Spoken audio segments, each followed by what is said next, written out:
조계종이 불기 2568년 종무식을 갖고 광화문 불교도 대법회와 국제 선명상대회 등 올해 주요 성과들을 돌아봤습니다. 총무원장 진우 스님은 올해가 지금 시대에 맞는 언어와 흐름으로 한국 불교를 알린 기점이었다면서 새해에 더욱 분발하다고 당부했습니다. 영화 대가족에서 스님 역으로 열연한 배우 이승기 씨와 아이돌 그룹 더보이즈의 멤버들이 연말연시를 맞아 종로노인 종합복지관 배식 자원봉사에 나섰습니다. 이승기 씨와 더보이즈는 최근 유네스코 인류 무형 문화유산에 등재된 자랑스러운 우리 전통문화 장담극의 현장에도 함께해 훈훈한 정을 나눴습니다. 한국 불교를 대표하는 의료기관 동국대 일산병원이 내년 개원 20주년을 앞두고 병원의 발전과 나눔의 가치를 널리 알리기 위해 오는 31일까지 기브앤기브트리 캠페인을 펼칩니다. 올해는 양조 회암사지로 100년 만에 돌아온 고려시대 사리 등 해외에 흩어졌던 소중한 문화유산들이 고급 땅을 밟는 뜻깊은 해였습니다.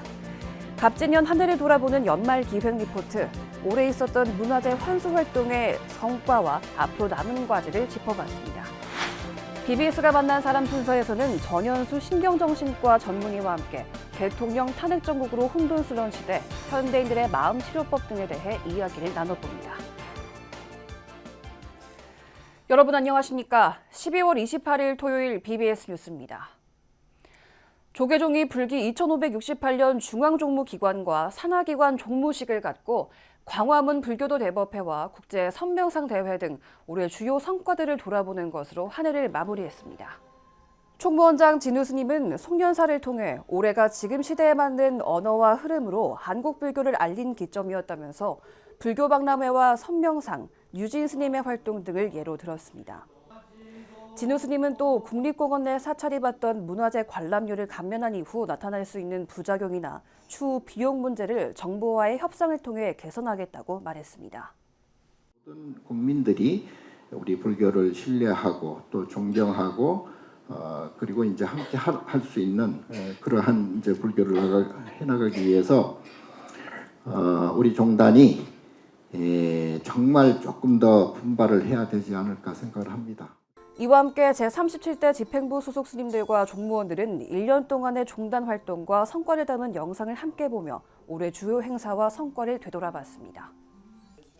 한편 종무식에서는 불교신문 여태동 전 편집국장을 비롯해 5명의 종무원들이 종단을 위해 30년 이상 근무해온 공로로 감사패를 받았습니다. 영화 대가족에서 스님 역으로 열연한 배우 이승기 씨와 아이돌 그룹 더보이즈의 멤버들이 연말연시를 맞아 종로노인 종합복지관 배식 자원봉사에 나섰습니다. 이승기 씨와 더보이즈는 최근 유네스코 인류 무형 문화유산에 등재된 자랑스러운 우리 전통문화 장담극의 현장에도 함께하면서 훈훈한 정을 나눴습니다. 박준상 기자가 보도합니다. 따뜻한 가족 코미디 영화 대가족에서 백양사 주지스님 역으로 불자들을 만난 배우 겸 가수 이승기 씨. 지난 10일 조계종 총무원장 진우 스님과 함께 긴급한 요보호 아동들이 머무는 경기 북부 아동일시 보호소를 찾아 아이들을 격려한 데 이어 후배 가수이자 인기 아이돌 그룹 더 보이즈의 멤버인 현재, 제이콥, 케빈과 함께 앞치마를 두르고 서울 종로 노인종합복지관을 찾았습니다. 연말 가요 무대와 시상식, 또 상영 중인 영화 홍보 등 빽빽한 일정 속에서 배식 봉사활동에 나서 따뜻한 식사와 함께 정을 나눴습니다. 굉장히 어려운 분들도 좀 많이 있습니다. 어려운 분들과 평범한 어르신들이 함께 공유하고 함께 여기서 이용하고 있는 이런 곳이기 때문에 다른 데보다도 이렇게 봉사 오시는 거에 대해서 굉장히 의미가 있을 것 같습니다. 지금부터 팬클럽의 회원이 되도록 하겠습니다. 감사합니다. 눈에 띄는 훈훈한 외모의 청년들과 함께한 식사 시간. 어르신들은 뜨개질 동아리에서 직접 든 수세미를 손에 꼭 쥐어주면서 반갑고 고마운 마음을 드러냈습니다. 영화 대가족을 보기 위해 2번이나 영화관을 찾았다는 한 어르신은 그저 만난 것만으로 선물을 받은 것 같다며 아이처럼 좋아했습니다. 이승기 씨가 배식을 좀 해주니까 좀 어떤 기분이 생각나요? 기분이 너무 좋지요. 뭐 그거는 연말에 나가서 좀 뭐 하면 출연료도 더 받을 텐데 여기 와갖고 시간 뺏기고 참 그거 안 받고 이렇게 나오는 것만 해도 고맙습니다. 네. 이승기 씨는 영화에 대한 관심과 사랑에 감사한 마음이라고 화답했습니다. 그래서 또 많은 분들이 저희 영화 또 보러 이렇게 직접 대관까지 해서 보셨다는 거에 너무 큰 감사를 드리면서 오늘 이렇게 연말에 또 저희가 봉사할 수 있는 기회를 또 주셔서 감사드리고 그리고 오늘 진짜 열심히 한번 행복을 나눠드리도록 하겠습니다. 최근에 장단극이가 유네스코 인류무형문화유산에 등재된 가운데 이승기 씨와 더보이즈는 종로노인종합복지관의 전통 장단극이 현장에도 함께했습니다. 종로노인종합복지관은 도심 속에서 어르신과 함께 전통장을 만드는 공간을 마련하면서 전통 문화를 지근거리에서 체험할 수 있도록 하고 있습니다.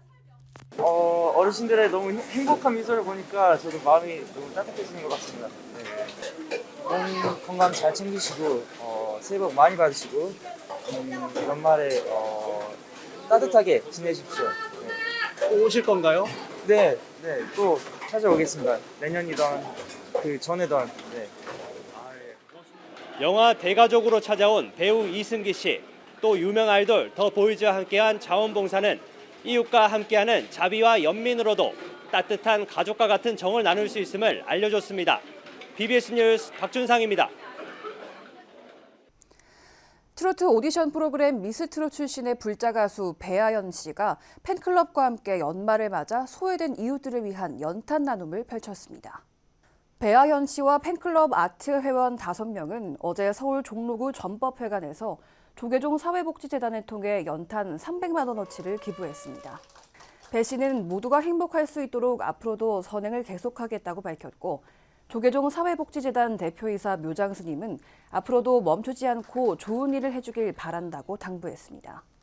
배 씨와 팬클럽 회원 30여 명은 다음 달 18일 사회복지재단과 함께 홀몸 어르신 가정 등을 찾아 직접 연탄 배달에 나설 예정입니다. 한국 불교를 대표하는 의료기관 동국대 일산병원이 내년 개원 20주년을 앞두고 병원의 발전과 나눔의 가치를 널리 알리기 위해 특별한 캠페인에 나섰습니다. 동국대학교 일산병원은 지난 23일부터 병원 1층 로비에서 병원 발전 기금 모금을 위한 기부앤기부 트리 캠페인을 진행하고 있다고 밝혔습니다. 병원을 찾은 환자와 보호자 등은 병원 1층 로비에 마련된 부스에서 의료진에 대한 감사 편지를 쓰고 기부를 통해 병원 의료진이 자비의 인수를 펴는 데 힘을 보탰습니다. 캠페인을 통해 조성된 발전기금은 첨단 의료장비 도입과 의료시설 개선 등 보다 나은 의료 환경 구축과 환자 중심의 혁신적인 의료 서비스 제공에 사용되며 이번 캠페인은 오는 31일까지 진행됩니다.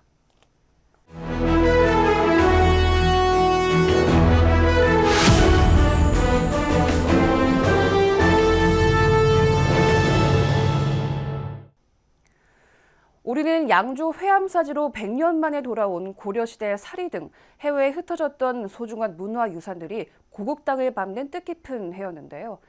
갑진년 한 해를 돌아보는 연말기획 리포트. 오늘은 6번째 순서로 올해 있었던 문화재 환수활동의 성과와 앞으로 남은 과제를 권금주 기자가 짚어봤습니다. 일제강점기에 반출됐다가 100여 년 만에 고국 땅을 밟은 석가모니 부처님 진신살입니다. 미국 보스턴 박물관에 있던 이 석가모니 불과 가섭불, 정광불, 또 고려시대 불교 중흥을 이끈 지공, 나홍선사의 사리가 올해 4월 본래 자리인 양주 회암사지로 돌아왔습니다. 가섭불, 석가모니불, 고려말 지공선사와 나홍선사의 사리임이 사리 장엄고를 통하여 직접 확인되었기에 그 역사성과 진정성에 있어서 그 의미가 매우 크다고.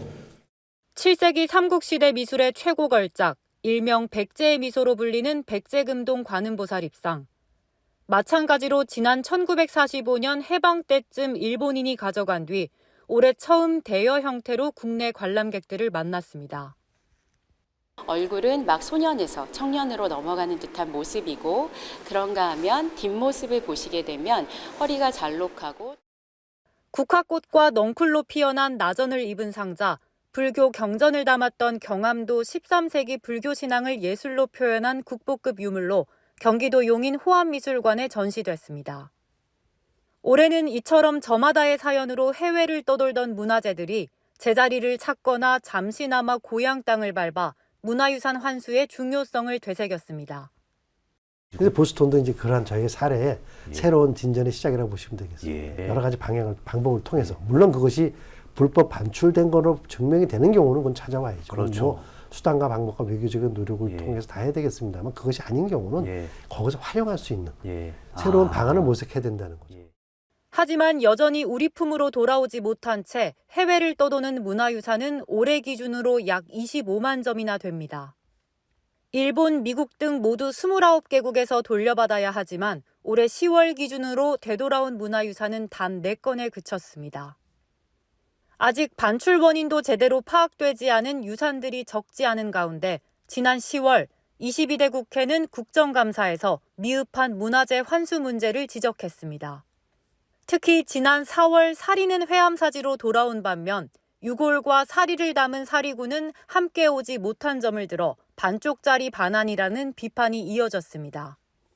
아니 사리만 먼저 반환하게 됨으로써 네네. 사리구 반환이 지장을 받은 거 아니겠습니까? 동시 반환이 안 됨으로써 영구 반환이 되지 못한 백제금동 관음보살 입상과 나전 경암은 소장처로 다시 돌아가면서 현재로서는 볼날을 기약할 수조차 없는 상황입니다. 이 밖에 일본 오쿠라 호텔 뒷뜰에 있는 고려시대 문화재, 경기도 이천 5층 석탑의 경우 지난 2008년 한수위원회가 결성됐지만 실질적인 논의는 진척을 보지 못하고 있습니다. 각국에 흩어진 우리 유산들을 되찾기 위해서는 반출 상대국 설득과 문화재 매입을 위한 재원 확보를 넘어 중장기적인 대책이 필요하다는 지적입니다. 불법으로 강탈된 문화유산은 본래 소유국에 돌려줘야 한다는 국제협약을 들어 관련 유산을 국제사회에 지속적으로 알리며 반환의 명분을 쌓는 일도 필요해 보입니다. 문화유산 원상회복을 위한 국제회의를 좀 열어서 일본의 이런 실태를 좀 알리고 접근 방법을 좀 더 다양하게 할 필요가 있다. 당장 돌아오기 어려운 문화유산은 해외 현지에서 우리 것임을 알리는 전시를 여는 등 새로운 환수 프로그램을 만드는 방식도 거론됩니다. 국외 문화유산의 현황과 실태 등 조사 연구를 지속적으로 추진하고 해외 유통시장 모니터링 상시 진행 등을 통해서 적극적으로 환수 정책을 추진해 나갈 계획입니다. 우리나라와 상대 국가 또는 기관이 그 역사적, 문화적 가치를 공유하는 국외 문화유산을 K공유유산이라고 하는데요. 국가유산청은 이러한 K공유유산을 지속적으로 발굴하고 또 확대해 나감으로써 이와 함께 전문가들은 흩어진 문화유산을 체계적으로 정리하고 반출 경로와 원인을 조사하는 내용을 담은 별도의 지원 법안도 필요하다고 주문합니다. 문화유산 반환은 잘못된 역사를 바로잡고 잃어버린 기억을 되찾는 일인 만큼 조사부터 협상까지 오랜 시간 공을 들이고 보다 실질적인 대책을 마련하는 데 힘을 쏟아야 할 것으로 보입니다. BBS 뉴스 권금주입니다.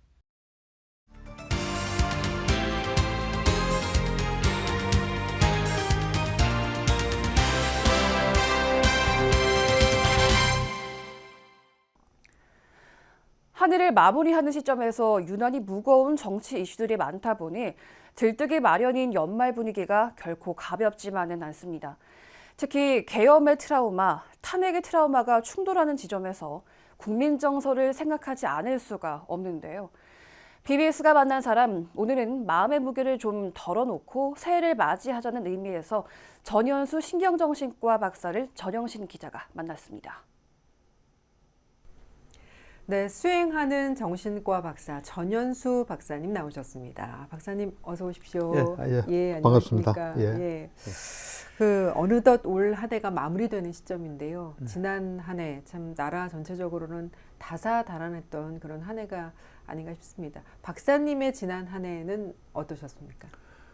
저 경우는 주로 하는 일이 환자 보는 거, 네. 진료실에서 환자 보고 또 틈나는 대로 또 유튜브 찍기도 하고 네네. 또 책도 쓰기도 하고 그리고 이제 또 필요한 활동 하면서 평온한 한 해였죠. 그러셨군요. 국가적인 사태만 빼면. 네네. 그래서 오늘은 이 얘기를 먼저 좀 해보고 싶은데요. 지난 한 해를 마무리하는 시점에서 정치권이 상당히 급박하게 돌아갔습니다. 그 저변에 국민들 마음을 슬프게 했던 그 원인을 짚어보니 트라우마가 자리하고 있었던 게 아닌가라는 생각을 해보게 됐는데요. 뭐 탄핵 트라우마, 또 계엄 트라우마, 박사님은 어떻게 보셨습니까? 그렇죠. 이제 보통 우리가 트라우마 하면은 개인이 감당하기 어려운 큰 충격이 올 때 그걸 우리가 트라우마라 그러거든요. 그런 점에서는 국민 모두에게 트라우마를 안겨준 사건이었다 이렇게 생각은 해요. 예, 트라우마라는 것이 이제 아무리 정신력이 강하고 굳건하다고 해도 또 일상에 이렇게 영향을 줄 수밖에 없는 건가요? 나는 뭐 이제 근데 사실은 아주 극단적인 경우 전쟁에 나가잖아요. 네네. 전쟁에 나가서 돌아온 사람도 전쟁에 대한 트라우마가 있는 사람도 그렇죠. 있고 없는 사람도 있어요. 예, 예. 또 예를 들면 집에 강도가 들어와서 때도 트라우마가 있는 경우도 있고 없는 경우가 있어요. 그 말은 어찌 보면 개인마다 차이가 있을 수 있다는 거예요.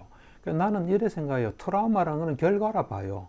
어떤 무엇의 결과냐면 트라우마라는 어떻게 일어난 일이 있잖아요. 네네. 일어난 일을 어떻게 보느냐의 결과가 트라우마가 될 수도 있고 안 될 수도 있는 거예요. 그러니까 이제 트라우마가 된다는 건 이런 일은 일어나면 안 돼. 이거는 있을 수 없어. 이건 잘못된 거야. 그럴 때는 트라우마가 생길 수 있어요. 그렇지만은 우리가 세상을 잘 관찰해 보면 일어날 수 있는 건 일어날 수 있어요.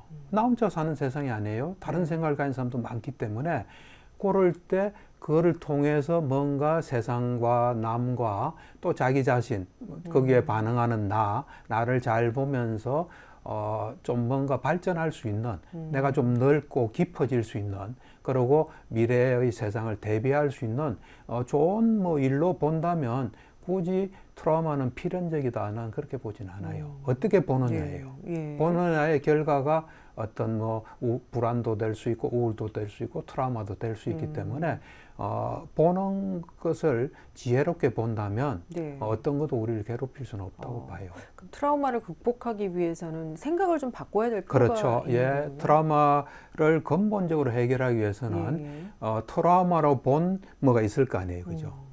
있을 거예요. 이건 끔찍하다. 나 이러면 죽는데 뭐 이런 게 있어요. 예를 들면 진료실에 온 환자가 보면 그 계엄 있고 바로 다음 날 나를 찾아왔어요. 왜 찾아왔냐 그러니까 너무너무 불안하대요. 계엄 비상계엄 있는 바로 그 다음 날, 그날이죠. 그러니까 다음 날이죠. 그래서 그 사람은 자기한테 엄청난 불행이 닥쳤다고 생각하는 거예요. 자기 어떤 그 많은 것에 제약을 두고. 근데 그 사람 그래 보지만 사실은 그렇진 않잖아요. 얼마든지 병원 다닐 수 있고 약도 먹을 수 있잖아요. 또 어떤 환자는 계엄이 내리니까 나 이제 약도 못 먹는 게 아니냐 하고 그런 사람한테는 트라우마가 될 수 있어요. 그렇지만 또 잘 보면 그렇지 않은 면이 있을 수 있잖아요. 그러니까 이제 트라우마는 어찌 보면 트라우마가 보게끔 보고 있는 거예요. 거기서 뭔가 다르게 보고 마음을 좀 열고 다르게 본다면은 트라우마는 또 줄어들거나 치유될 수 있는 거죠. 수행하는 정신과 박사 전현수 박사와 이야기 나누고 있습니다. 우리가 뭐 이제 불교 수행을 하고 또 오늘 이렇게 박사님 말씀에 귀를 기울이고 하는 거는 사실 결국 지혜로운 삶을 살기 위해서가 아닌가라는 생각이 드는데요. 지혜롭다는 건 무엇인가? 어떻게 생각하세요? 그러니까 이제 지혜를 우리는 좀 추상적으로 생각할 수 있는데 나는 뭐 그거보다는 지혜는 있는 그대로 아는 거예요. 있는 그대로. 그러니까 예를 들면 내가 배가 고프다. 그럼 배고픈 걸 아는 거예요. 또 그다음에 내 마음이 어떻다. 그럼 그걸 아는 거예요. 그다음에 남의 마음에 대한 지혜가 있다면 남의 마음이 지금 정확하게 어떻다는 걸 아는 거예요. 근데 그건 다심통이 있기 전에 알 수가 없어요. 그럴 때 정말로 중요한 건 모른다는 거예요. 우리가 모든 걸 알아서 지혜가 있는 건 아니에요. 모르는 걸 모른다고 알면 그건 지혜예요. 그러니까 우리가 이제 정확하게 알지 못해 이럴 거다 생각하고 뭘 하잖아요. 그러면은 그 나쁜 결과가 나와요. 모른다면 우리는 멈추게 돼요. 해야 되는 거죠. 그러니까 우리가 이제 수행을 하고 또 지혜로운 생각을 하고 노력하고 이런 모든 것이 이제 스스로의 정신 건강을 위해서기도 하지만 또 예. 다른 사람들하고의 관계 속에서 행복을 찾기 위해서 하는 게 아닌가 하는 생각이 드는데요. 이 시대가 바뀌면서 대인 관계라는 것도 이 어떤 뭐 어느 정도가 적정한 선인지 이 기준도 좀 많이 변하는 것 같아요. 그렇죠. 예. 박사님께서는 어떻게 하는 것이 대인 관계에 있어서 좀 지혜롭게 잘할 수 있는지 이 생각도 많이 해보셨을 것 같습니다. 그렇죠. 그 이제 사실은 우리가 혼자 살 수가 없어요. 네. 같이 살아야 되잖아요. 예. 같이 살기 때문에 타인이 내한테 굉장히 영향을 줘요. 그래서 잘 보고 일단 잘 파악을 해요. 네. 파악을 해야 돼요. 뭐 내가 회사를 들어갔다. 그럼 회사에 이 사람들을 잘 파악해야 돼요. 파악해가지고 그에 맞게 해야 돼요. 근데 그렇지 않고 파악하지 않고 자기 좋은 마음으로 뭘 했는데 그에 다른 반응이 올 수 있어요. 그렇죠. 아주 나는 이 정신과니까 약간 극단적인 사례도 많이 보거든요. 보면 가족으로 인해서 고통받는 사람도 많아요, 사실은. 네. 이제 그럴 때 나는 참 이거는 뭐 말 같지도 않은 말이지만 우리가 세상에 딱 태어나면 딱 잘 봐야 돼요. 아버지는 어떤 사람인가, 엄마는 어떤 사람인가, 내보다 먼저 태어난 오빠나 언니는 어떤 사람인가 잘 보고 그에 맞게 해야지. 네. 아버지는 이래야 돼, 엄마는 이래야 돼, 뭐 누나는 이래야 돼, 언니는 이래야 돼. 고통이 와요. 예. 예. 오늘 이제 지나면은 2025년 새해가 이제 사흘 남게 됩니다. 예, 예. 인터뷰 끝으로 새해에 새로운 마음으로 또 새 출발을 다짐하시는 우리 시청자분들을 위해서 박사님께서 한 말씀 남겨주시면 좀 좋을 것 같습니다. 그렇죠. 이제 새해란 걸 계기로 또 새로운 마음을 또 새로운 시도를 해보는 건 참 좋죠. 그래서 나는 뭐 기본적으로 이렇게 생각해요. 그 새해니까 새로운 마음을 이제 가지는 건 참 좋고 그렇지만은 항상 중요한 건 우리가 몸과 마음이 있잖아요. 네. 그 몸과 마음을 잘 살펴서 무리 안 되도록 하고 그 다음에 지금 내가 할 수 있는 거 그거를 이제 그 속에 다 있다 생각하고 자꾸 하다 보면 자기가 될 수 있는 최선의 사람이 될 수 있어요. 그러니까 좀 하여튼 뭘 이래 정확하게 보면서 내가 할 수 있는 거 하고 뭐 그러면서 또 주위 사람들한테 고마움을 느끼고 나도 또 도와주고 뭐 그래서 살면 참 좋지 않을까. 예. 그리고 이제 순간순간에 요거 내가 좀 고치면 나한테 참 좋겠다 그런 게 있잖아요. 네. 뭐 약속을 넣는다든지 또 그런 게 있잖아요. 예. 게으르다든지 그럼 좀 고치면 나날이 발전하는 삶이 되지 않을까 그런 생각을 합니다. 예. 박사님 오늘 이렇게 좋은 말씀 주셔서 감사드립니다. 예, 감사합니다. 네. 예. 전현수 신경정신과 박사와 함께했습니다.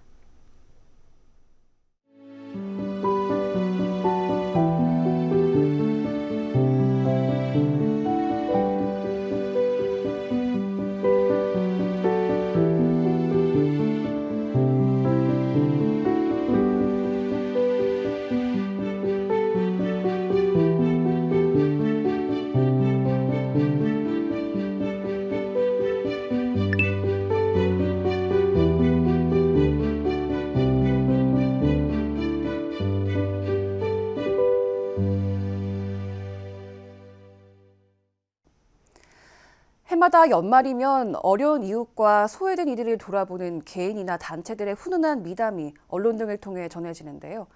이처럼 선행을 베푸는 이들 덕분에 추워지는 날씨에도 우리의 몸과 마음은 훈훈함을 느끼게 됩니다. 대낮에도 햇볕이 들지 않는 지하 방에서 투병 생활을 하거나 난방비를 걱정하면서 하루하루를 견디는 우리 이웃들을 살펴보는 연말이 되기를 바랍니다. 이상으로 12월 28일 토요일 BBS 뉴스를 마칩니다. 시청해주신 여러분 고맙습니다.